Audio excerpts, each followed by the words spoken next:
So that's been sort of our MO, our modus operandi, and we're all used to that way. And one of the qualities of operating that way is that the past dictates the future. So we create based on what we already know. The left brain loves to create based on what it already knows. Oh, let's list the pros and cons.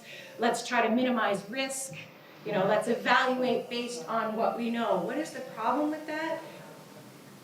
Our answers lie outside of what we already know. So this is tricky. So Einstein would say that we can only solve our problems from a different state of consciousness than from which they were created. So what does that mean? It means it lies in the realm of potential and possibility, right? So in my work, what I help people do is balance that sort of practices that cultivate balancing the left and right brain, because the right brain thrives in uncertainty. That's where the creative solutions come from, where imagination comes from.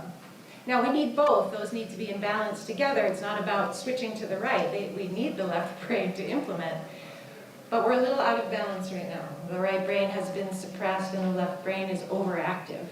There are a whole plethora of practices you can introduce in your life individually and slowly, and as it feels safe to do so in your organization. And it's not just sociocracy.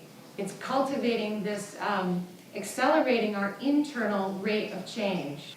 So this is a very right brain way of navigating just even that phrase. There are so many ways to begin to strengthen the use of our right brain and balance it with the left in our own individual healing and in our organizational life together and creating solutions together.